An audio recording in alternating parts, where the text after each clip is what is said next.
I don't even have the words. I don't even know what to say, because part of me feels guilty that I'm okay and these people aren't. And they've lost everything. And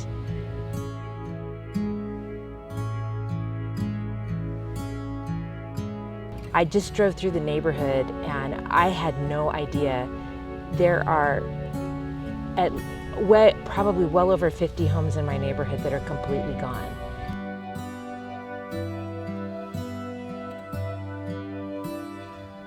I wanted to do a video about the mountain fire. You may have seen some of my posts. I live in this neighborhood. I was very fortunate in that my home is still standing. This house is just up the street from me.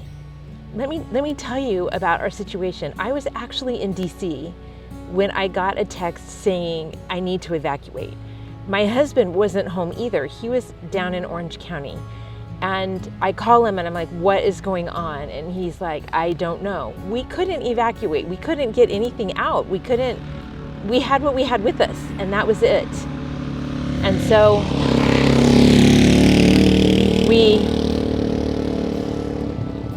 so we just waited, and I'm on the plane trying to figure out, is my house gonna still be there when I get home? And I kept thinking about all the things that I didn't have with me that were in the house that were gonna go up in smoke if the house was destroyed. And I wanted to take the time and share a little bit of that with you, because I don't know that people, I have a hair in my mouth. I don't know that people realize how quickly this can happen. I have a friend who lost her home, and she got the notice to evacuate, was not at home, ran up to her house, tried to get her pets, got her cat, could not get her dog, and the fire was at a part of her house by the time she left, and all she saw was fire in her rearview mirror. It can happen that fast. These things can happen that fast. An earthquake, with hurricanes, a lot of times you have more warning, but you never know what's gonna happen. So what did I want to talk about? I wanted to tell you about my experience. I wanted to tell you that I'm so grateful to have my home. I'm so sorry for all of these people that don't. And I want to do what I can to help them. But I want to tell you to digitize the important family memories that you have. Take pictures even of family things that you have that matter to you in case you lose them. That was what I thought about on the plane. All of the photographs that I haven't digitized. And I do this for a living. I digitize other people's photographs. But I still have some that I haven't. My dad passed 2 years ago. He had so much stuff. I've digitized a lot. But this is a stack of things that I have not digitized yet. I've got this stacked up underneath this stand in my office. And then just a couple of months ago, my mom gave me this box with more pictures of things that she wanted to give me that I didn't have pictures of. Old family members, old pictures that I didn't have that I need to digitize, and I haven't done it yet. And then these are boxes that I have taken of my children that I have never digitized. There's no excuse. So this is at the top of my list. So I plead with you to please, now is the time. Don't delay it, because you'll regret it. I am going to work on this. Check in with me.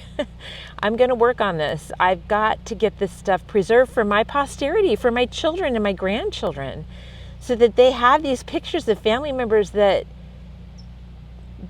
they're not going to have if they get burned up in a fire. I really want to thank all of those who worked so hard for the last 2 days to save as many houses as they could from our neighborhood. I have seen fire trucks from Pasadena, Los Corona, Riverside, from the state.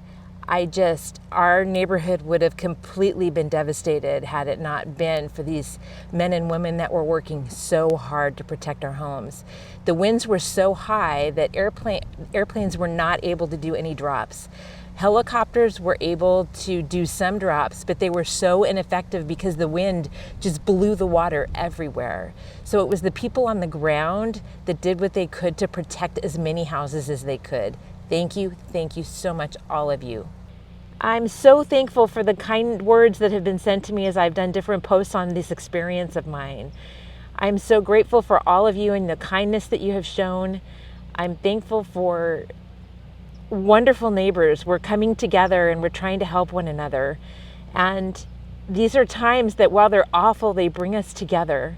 My prayers and thoughts go out with all of you who have lost so much here in this mountain fire in California.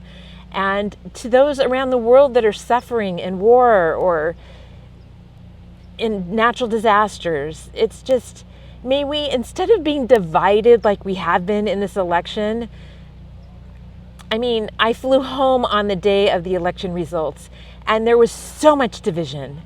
May we be thoughtful of one another. May we be kind to one another. May we support and be considerate of one another and be better. That's my prayer. Thanks for watching.